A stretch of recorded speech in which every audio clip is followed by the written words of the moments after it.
Isang magandang umaga po sa inyong lahat. Hello po sa inyong lahat. Good morning po. Ngayon po ay 23 ng Disyembre. Araw po ngayon ng Martes. At ang oras po ngayon dito sa Los Angeles, California ay alas 6:38 ng umaga. Nais ko po mag-vlog mga kababayan, mga minamahal, patungkol po dito sa... Actually, matagal ko na itong naiprepara pero hindi ko pala na-discuss. Opo, nung isang araw, napanood ko ito si Robin Hood Padilla na ina-advocate niya yung character assassination. Yun po, ang gusto niya magkaroon ng batas o panagutin yung mga tao na gumagawa ng character assassination. Ayan po, ay hindi ko na-discuss pala. Binabalikan ko kasi yung mga kuwang ko yung mga vlog ko. Pero actually ito parang na-discuss ko na rin pero hindi patungkol dito. Ngayon, bibigyan ko po ng diin. Ang title ko po ngayon ay Character Assassination Bill. Kung mayroon man, kung ayawan ko lang kung nagpapasiklab lang siya o ay alam mo naman dyan, hindi ba? Puro naman kuha yan, puro drama lamang naman itong mga Duterte supporter eh.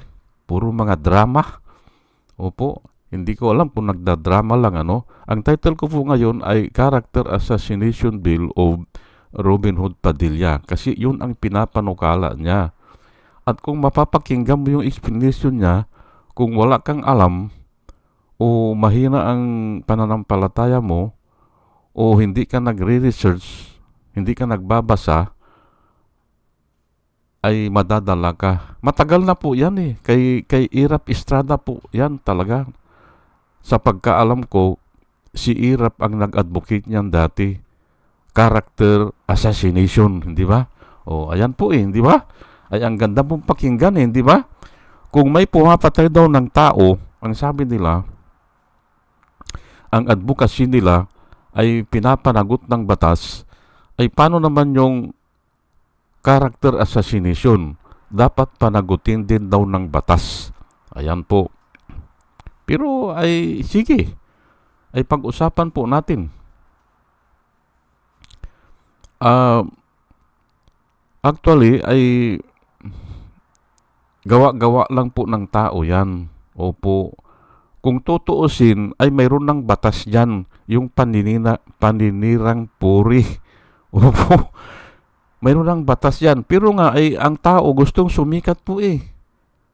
Gustong paghalo-haluin yung mga salita at gagawa ng isang panukala o isang batas na siya ang author. Yan lang po. Para sumikat siya. O, gumawa tayo ng batas para dyan sa character assassination. Ay, adi mababali, wala na yung paninirang puri, hindi ba? Paninirang puri lang po yan eh. Opo. Ay, pero ay sige, sundan natin yung salita. Yung salita na ginagamit nilang character. At ito nga gagamitin ko po ang Biblia, ano ba yung character? Ano ba yung character? Ang character po, yan ang hinahanap natin sa isang tao. O yung, ano ba yung characteristics niya? Yun po ang hinahanap natin. O yung ang mahalaga sa tao.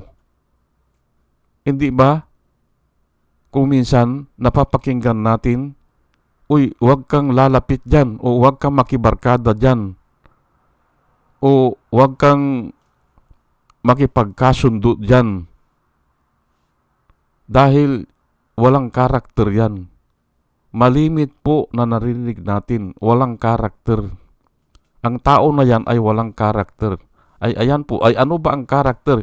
Yung nga, ano yung characteristics niya o ano yung mabubuting niya, ugali niya. Yan po.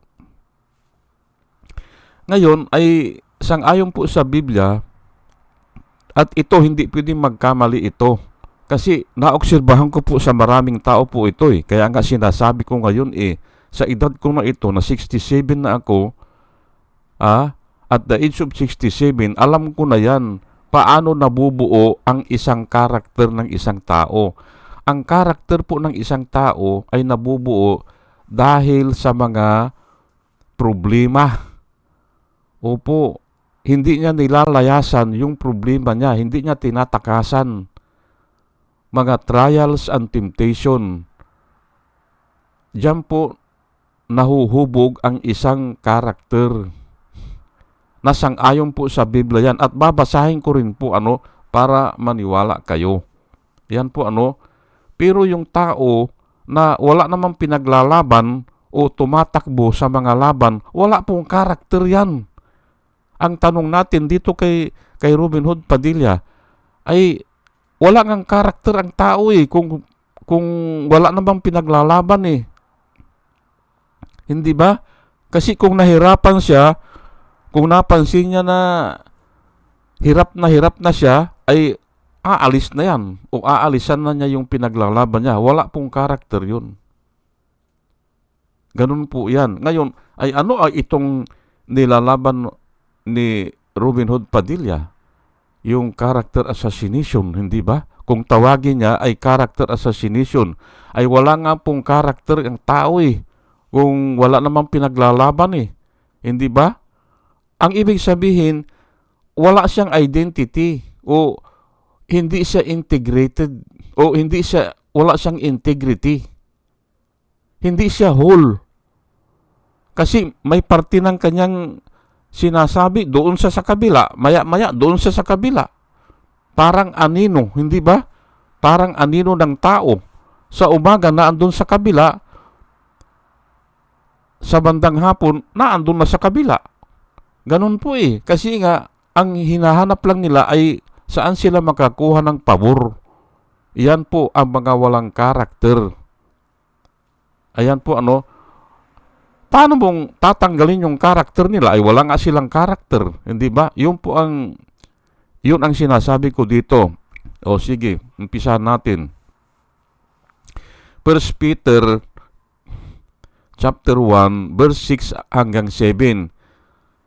In this you greatly rejoice. True now, for a little while you may have had to suffer griefs in various trials, so that the proven character of your faith, yan po more precious than gold, which perishes, even though refined by fire, may result in praise, glory, honor, and the revelation of Jesus Christ. Ayan po Pero kinuha ko po ito kasi nga yung character, ang sabi dito, is more precious than gold. Ayan po, hindi ba? Kasi nga may pinaglalabang ka eh, hindi ba? May adhikain ka. Kaya more precious than gold. Nawawala kasi ang gold eh. Perishes nakasulat po dyan Pero umpisa natin. In this you greatly rejoice, though now for a little while you may have had to suffer. Ayan po, suffering po eh. Griefs and various trials. Doon po nang gagaling ang karakter natin. Pag na-develop yan, napaglabanan natin, hindi tayo umalis, nagkakaroon tayo ng patience, hindi ba? Yung patience, pag tumagal-tagal yan, nagkakaroon tayo ng endurance o perseverance.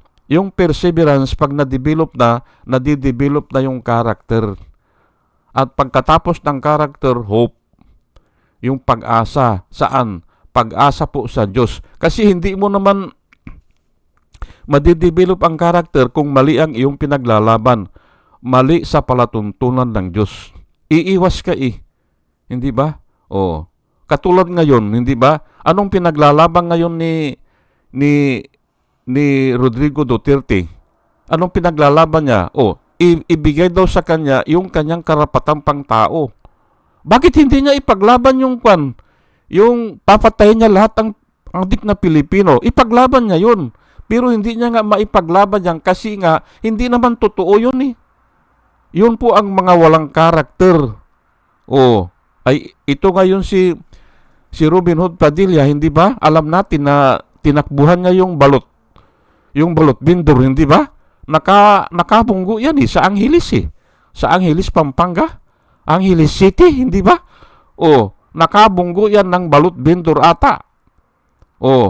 Aywan ko kung anong vendor yun, kung ano. Pero vendor ang nabunggo niya, tinakbuhan niya, ay hinabol siya ng pulis. Ganyan bang may karakter? Hindi ba? Anong karakter yan? Tatakbuhan mo yung... Nako, dapat dyan, dito sa Amerika po, ay tinitingnan kung nasaktan o dadalhin sa ospital. Hindi po tinatakbuhan yan. Kasi pag tinakbuhan mo yan, doble-doble ang kaso mo.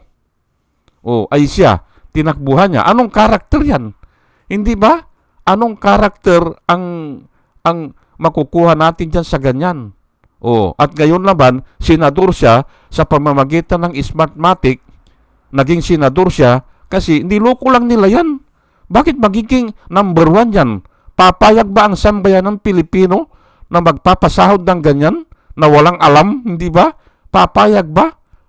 At walang karakter, hindi ba? Pasasahurin mo ng 2 million per month yan? Lahat na ng gastos? Yan po.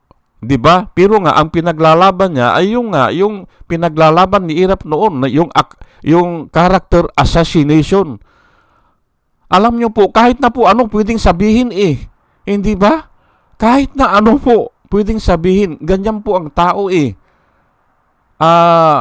Mapalin lang. Opo. Ay noon pa alam ko na yung mga assassination na yan eh. Kasi noon ay mahilig ako sa boxing. Si Thomas Hearn, tinawag yan na Western Assassin, hindi ba? Western Assassin. Kasi nga isang suntok lang niya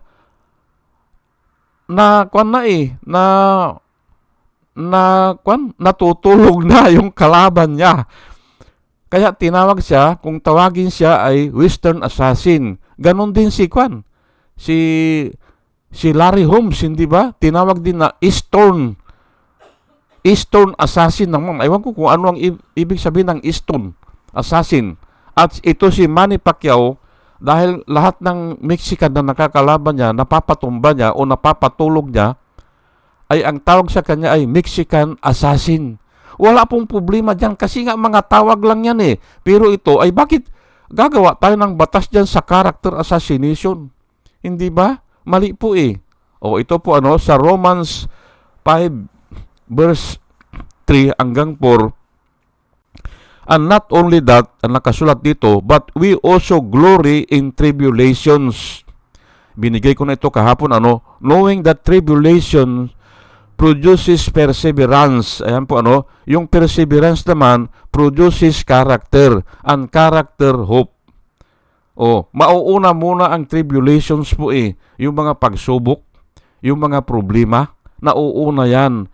Pero pinagtsatsagaan mo yan. Ayan po pinagtsatsagaan mo at hanggang magka-develop ka ng perseverance o endurance. Hindi ba? At pag matagal-tagal na yung endurance mo, nagiging character. At yung character, nagkakaroon ka ng hope. Hope po sa pag-asa po sa katotohanan o sa Diyos na siya ang katotohanan.